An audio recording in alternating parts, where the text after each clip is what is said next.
Hello everybody, and welcome to episode 18 of Everything You Love. I'm Rob Arnold, got a great show for you today. So thankful you decided to tune in. 18 episodes already. Gotta say that I just realized that in 3 or 4 days, the 23rd of September, next Wednesday, is going to be the 1 year anniversary of episode 1 of Everything You Love. So go back and check that one out. I know I'm going to revisit it, see what it was like. I haven't watched it in forever, so definitely curious to see if things have changed. Things haven't changed, I don't know. But if you haven't checked that out, do your boy a favor. Go back and take a look at that one.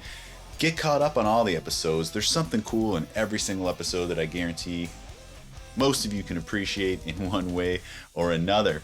So yeah.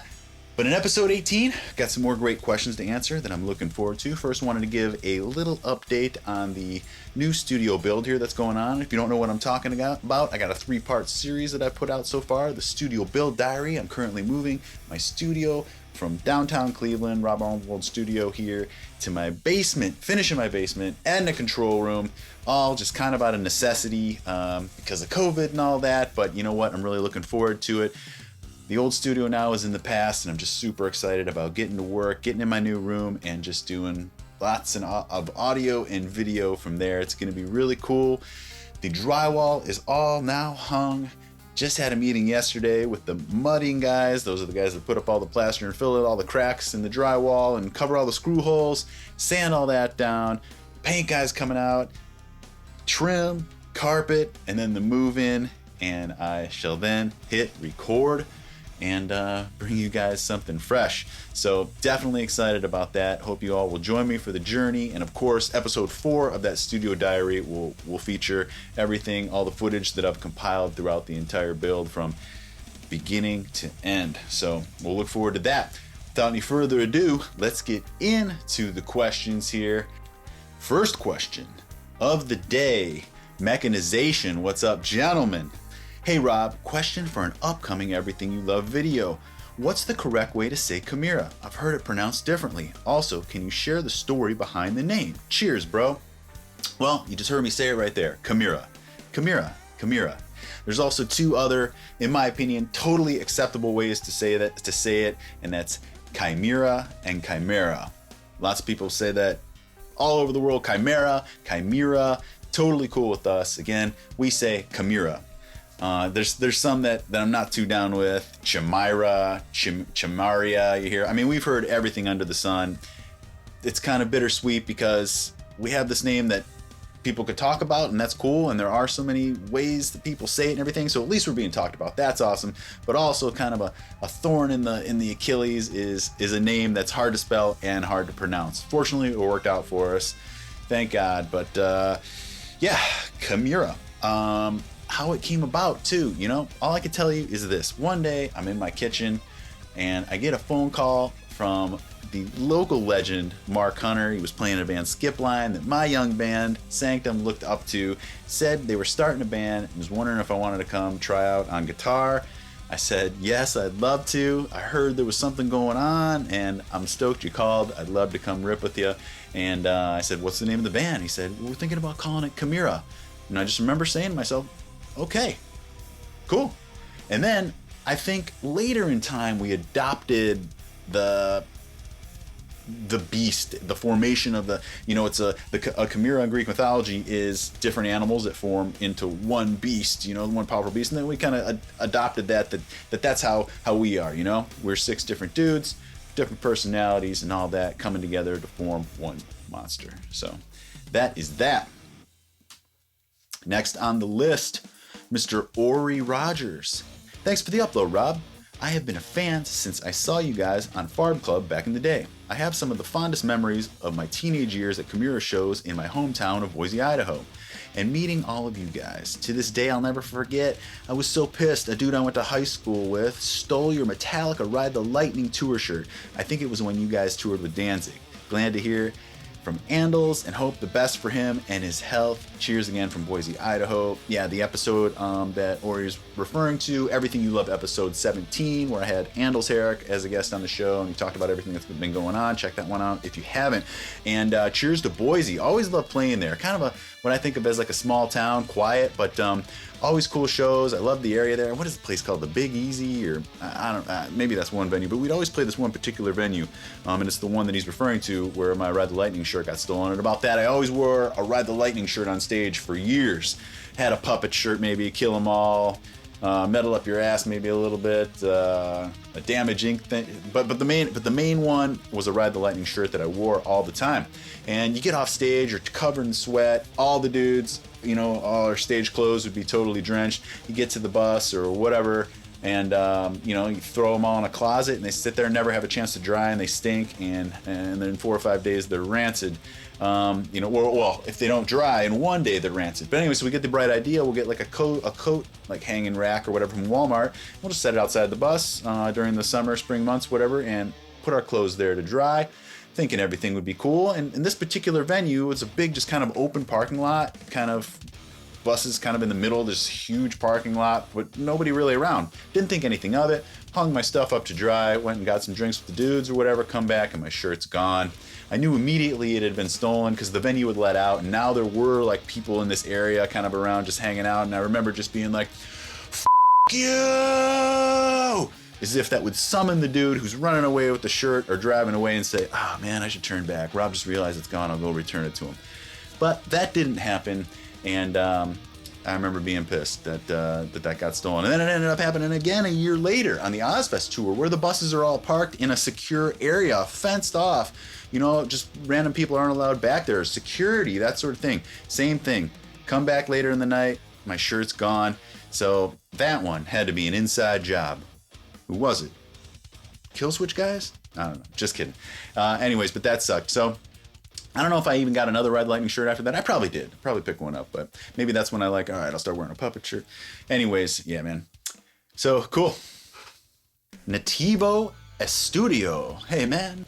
Hey, Rob, hope everything's going well. Chimaira's catalog has always been a go-to reference for me production-wise, as all of your albums sound so good, especially Resurrection. Thank you, sir. We take pride in that big time.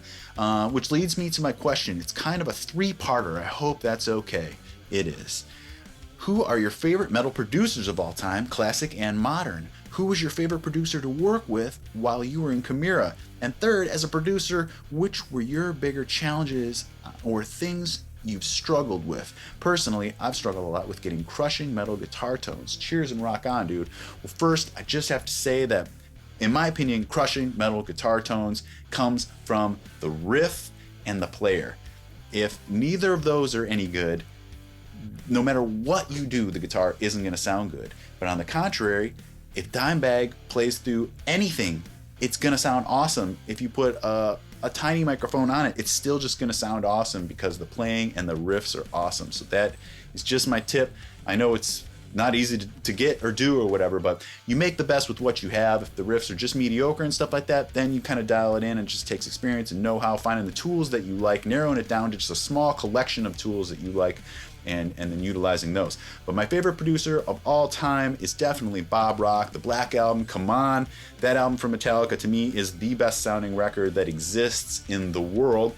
And even before that, I enjoyed Bob Rock's productions. I mean, I didn't know who Bob Rock was at this time, but when I was a kid growing up listening to Bon Jovi, Motley Crue, the Dr. Feelgood record, come on, Decade of Decadence, I used to jam those all the time. Now I didn't care about the production because when you're young and just listening to music, you don't think about things like production, you're just enjoying the music. But I always remembered that they sounded good and that was cool. And then later on, through the year and a half of the Life of Metallica VHS tapes and stuff, we used to watch those religiously, and seeing Bob work with Metallica, my favorite band, on one of my favorite records ever, on the production that I think is the best of all time. You just gotta love the guy. He seems like a super cool guy, cool to work with, and just uncompromising. So yeah, he's rad. Also love guys like Terry Date, Pantera, Deftones, Ross Robinson, Slipknot, Korn. So then more modern producers. A few years back, I don't know, 8, 9, 10 years ago, maybe by this time. I somehow came across the Amur song E. I saw the video for it, and it was a cool video and a cool song, and I just thought the production was amazing, and it was really the first time ever that I said, I need to find out who produced this, who made this, who got these sounds, and how did they do it? And it led me to a guy named Joey Sturgis, and since then I've enjoyed and learned so much from him, from his Creative Live stuff. You can check that out, creativelive.com, and he's an online resource of all sorts of stuff, willing to share all his knowledge. And since then he's gone on to create a very successful plugin company, the JST Tones. So just a super smart, talented dude that makes great productions. I've loved a lot of his other productions now that I've checked out his work. So he's really cool. And finally, some of my one thing, a guy named Aaron Shaparian that I stumbled across here. He hit me up actually maybe a couple years ago. We did a little collaboration together. Nothing too noteworthy or whatever, but I've been following him on Instagram and on YouTube. He's like a ghostwriter and a metal producer, and his productions just sound slick to me. Just there's something clean about him that are really cool. Check that out. I'll link him here or there. And like everything that I mention in all of these videos, they'll always be linked in the description below or on the screen if it calls for that. Aaron Shaparian, though, check him out. Cool productions. I recommend you guys try to bring him on for your productions if you're a band looking to make music. Finally, my biggest challenges in the studio, I'd have to say, would maybe be speed and my lack thereof. I like to take my time. I like to sit and ponder things. I like to experiment, and I just like to do things slowly. And so early on, when I was trying to figure out how to charge, when I started producing bands and recording bands, I would just charge by the hour. And so that didn't really fly by a lot of bands when I'd sit there and just want to do stuff at my own pace, if they're paying by the hour, which I totally understood. So then over time, after I figured things out, I adapted to a more per song fee structure, X amount of dollars per song, regardless of how long it takes, so there's no pressure on the band, there's no pressure on me, because most of the bands I would work with don't have deadlines anyways. They don't have record labels and due dates for their records to be turned in and stuff, so it was always just kind of cool, and everybody could take their time, and I thought that gave the best results, and it's just the way I like to work. Now, could I cram something out? Could I do it quickly if I needed to under the gun? Absolutely, but it's just not the way I like to work. Yeah, and that does that one. Next one. Mr. Kevin Tardif says, K-Rob, I just finished all of your Everything You Love episodes finally. That's awesome, Kevin. I appreciate that, man. Now I feel like I got some good questions to ask you. Is there at any point of your Cleveland days of playing in your early years of Chimaira where you played or watched Mushroomhead? What are your thoughts on them as a band? Also, if you had a top 10 favorite bands you toured with. 36 Crazy Fists are also one of my favorite bands as well. Any thoughts on their style of Alaskan forest core of metal? Hope this makes the cut at some point. Much love from London, Ontario, Canada. Hope you guys can get the band back together. Missing your awesome performances. P.S. The Elite rules too. People have got to check that out ASAP. Cool, man. Well, starting bottom to top here. So glad that you've discovered the Elite. I know a lot of you have, especially people tuning into this channel, but so many of you haven't, because every single day somebody says to me in a message on one of the socials or some comment, dude, how did I not know about this? The Elite. My other band, we released a full-length album, Total Destruction, in 2018, so if you're interested in hearing some of my latest riffs and songs with my band, The Elite, check out our album, Total Destruction. I will link you guys to the first video we did for the album. It's an awesome animated video for the second track on the record called Weightless. Super cool. Thanks for checking that out. London, Ontario, Canada. Always love coming to Canada, no matter where, whether it was east, west, way up north. Always good time up there. Good vibes. Great shows. 36 Crazy Fists. Come on, those are great guys. We did a few tours with them super early on. Just cool guys, great band, hardworking. I can't believe they're still trucking all these years later. That's awesome, especially having that challenge of just being so remote. I wish those guys just continued success. Top 10 favorite bands I toured with. No, I don't have a list for that because I could just rattle off so many. Spineshank, El Nino, Switched, Terror, Hatebreed, Soilwork, In Flames, the list could go on and on. God forbid, we just got down with everybody. Jim and Matt from our band was kind of like, they were like the liaisons. They go out and make friends with all the bands and stuff, so it was always just a cool connection, always a brotherhood with guys who spent a lot of time on the road with, and just always had fun with everybody. Sorry if I left anybody out there, but obviously we toured with dozens, if not 100 bands over the years, so. And then what about crossing paths with Mushroomhead? It's kind of interesting. early on in the very early Chimaira days, there was kind of a thing around Cleveland that bands wanted to get in with Mushroomhead. They were the big dogs on the block, and they were playing the big shows, and they were taking the younger bands under their wing and putting them on their shows, which is a great way for young bands to get exposure to bigger crowds. But for some reason, Chimaira just never headed in that direction. I don't know why exactly. We were just kind of doing our own thing. I think we were super focused on what we were doing, and maybe we weren't invited into that as well. I don't even know. We were in our lane, and Mushroomhead was in their lane. We just did our things, and there was never any beef or anything. It was just cool. We were just doing our own things. But then, in 2006, we finally got together and united for the Kings of Cleveland show at a big, awesome outdoor venue here in Cleveland. Probably Mark's idea, and some of the guys from Mushroomhead to just bring it together, put any rumors to rest, that there was some beef or something, which there totally wasn't.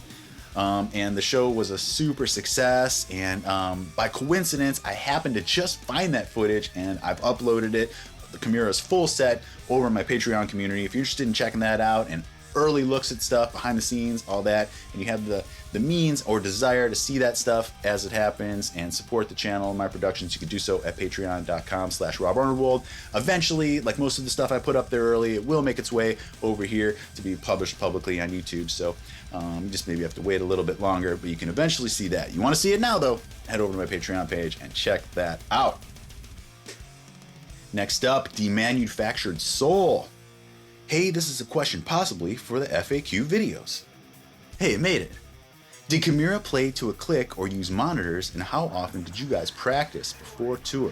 So, I think I said recently that the only time that Chimaira had ever played to a click was a reunion show, the last one that just happened in 2017. And that was because we had a bunch of video going on a big video wall behind us. And we needed some of those things to sync up with the music. For instance, Nothing Remains showed up real big on the video, and we needed that to happen in time with the song.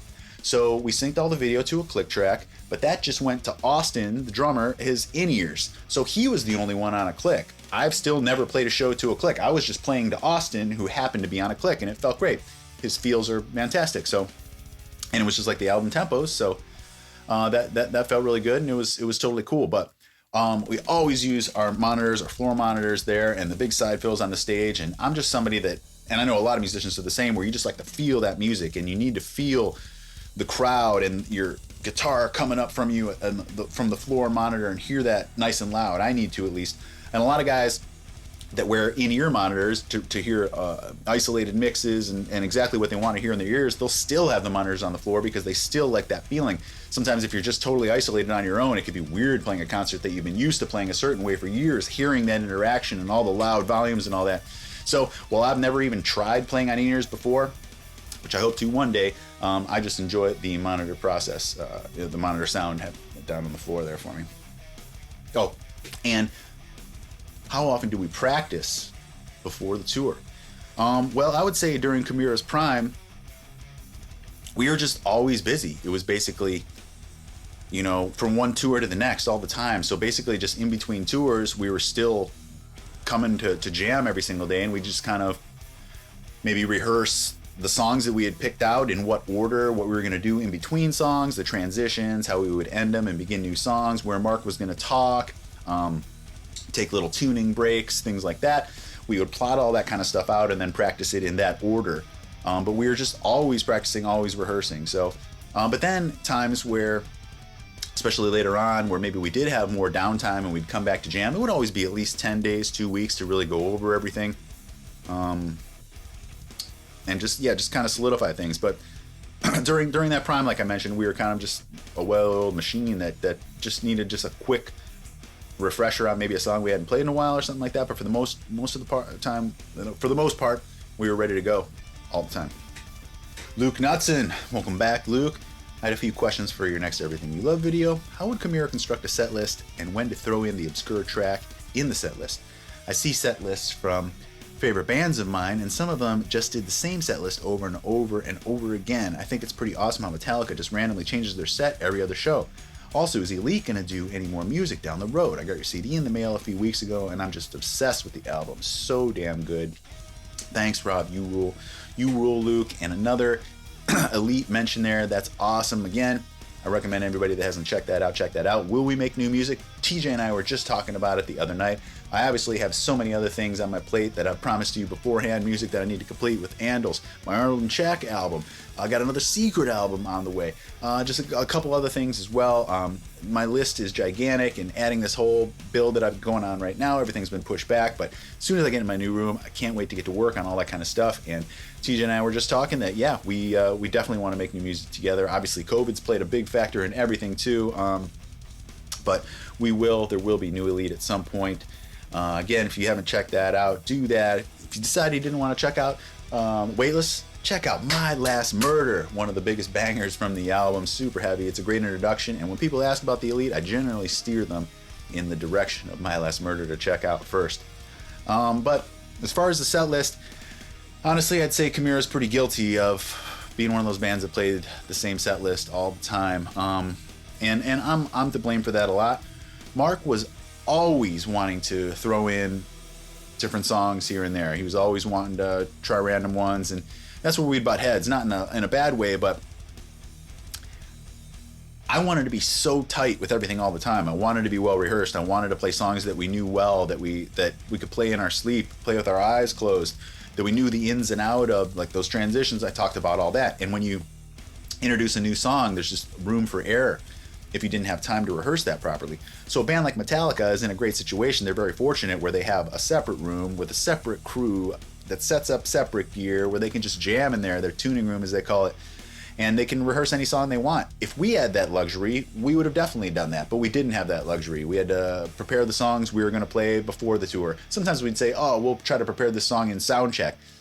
And that happened every once in a while, but it's just not the same. But again, I always loved that about Metallica too, that they can play whatever because they've got that room to be able to get in there and rehearse and just knock any rust off, work on any kinks, talk about anything they need to talk about in terms of the song, the feel, the tempo, the transitions, all that kind of stuff, and they could rip those out. So I think that's how that happens. And I've definitely now, in hindsight, considered the fact that, yeah, we played a lot of the stuff all the time, and maybe we'd try to do that again in the future if the opportunity arises. Maddie K. Hi, Rob. Big fan from Sweden. I have a question for your Q&A. When you look at bands today that have the potential to make it, what are the most common, usual mistakes that they make? As a musician that hopes to make it with my band, and I know every journey is filled with loads of fuck-ups, but in your observation, what mistakes that are career killers and progress stoppers? Big question, I know. Hope to get an answer. Cheers from Stockholm. Cheers to Stockholm. Always love coming to Sweden. Good times up there. Loved walking the streets. Just love the vibe. That whole area. Norway, it's just cool people up there. Good drinks. Everything's cool. Hope to make it back one day. Always enjoyed our time there.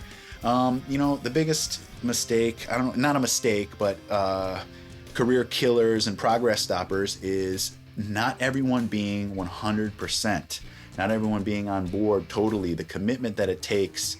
Any guy that, puts work first, or their girlfriend or whatever like that, doesn't want it as bad as you. And someone that doesn't want it as bad as you, at the end of the day, I mean, if you and this is an extreme. A lot of guys just get together to play music because it's fun. And you try to bring in these extremities and stuff like that, and it's just too much for them or whatever. But if you want to make it, sleep on floors like Metallica early on, eating gas station food 3 times a day, crammed into the van next to the guys. If you got what it takes, and that's if you can even make it to that level where you're getting shows booked and stuff, But you want to make it to that level, you can't have any dead weight. Dead weight is dead weight that you need to cut out. I've always said for a long time that it's survival, weed out the weak. Sorry, survival of the fittest. I guess that applies. But no, weed out the weak. The guys that can't handle it, the guys that don't want it as bad as you, gotta go ASAP. I know it's a tough decision because it could be your boy, your best friend, the dude you've been jamming with forever. But I tell you what, he may be a cool guitar player and stuff like that, but if, whatever is more important than coming to rehearsal that night, there is another guitar player out there who can smoke this guy and who's willing to put in what it takes, and you got to go find that guy. Same with the drummer, singer, whatever. So that's the biggest career killer right there. Not everybody being on the same page. I was fortunate to be in a band where we all were. Where Chimaira, we made up for any lack of talent and stuff that we had by just having pure drive, dedication, determination, consistency, and the will to do whatever it took to make it happen, and we made it happen. Good luck to you and your band. Kenneth Paulson. His name was Robert Paulson. You must hear that often. I'm sorry, bro. Fight Club. Hey, Rob, subscribing to your channel and watching your content has really reminded me how much I love Chimaira. Haven't been listening in a while, and now I am deep in the rabbit hole once again. Good. Implements of Destruction is easily my favorite. Could you talk a little bit about the making of this song? I feel like it's a little rare gem in your discography, considering that it's a 13-minute long instrumental. So, yeah, I'll describe my memories of how that song came together. My first memory of it was we were in Milwaukee, Wisconsin at the Rave. Shout out to Milwaukee, shout out to the Rave. Always love coming there. So many good shows there. Good people in Milwaukee. But we were in this basement dressing room, and Mark had just gotten his first M-Box, which is a recording interface so you can record instruments in your computer, and his first MacBook. And he was the first guy in the band to have that type of technology at that time. And I remember sitting down in that basement and we were setting it up trying to track some stuff, and he started playing the riff. And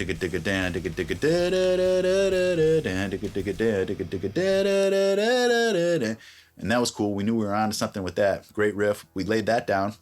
And then, I don't know, in terms of chronologically, in what order this came about, but I remember putting that intro together, the acoustic part, just like at my house, and then probably saying to the guys, hey, what do you guys think of this, is maybe to start out the song. And then later on, I remember telling Ben I wanted that like CD skipping thing, you know, how that before the heavy part breaks in there. And so many people now over the years have told me, man, I thought my CD was really skipping at that part. So it's kind of a funny thing that worked or whatever. But so that's how the intro came about. It was just something that I had written independently that we said, hey, let's stick this on the beginning of the song, and it ended up working great.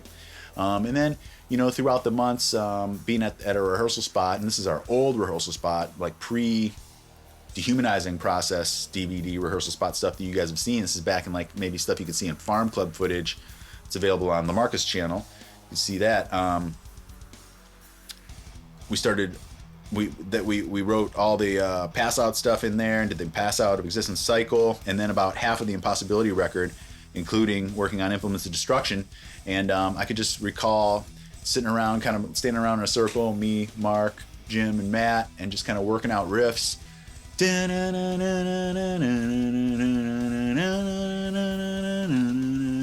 You know, Andel's beating away there and just kind of piecing it together. And then that whole middle section with the toms.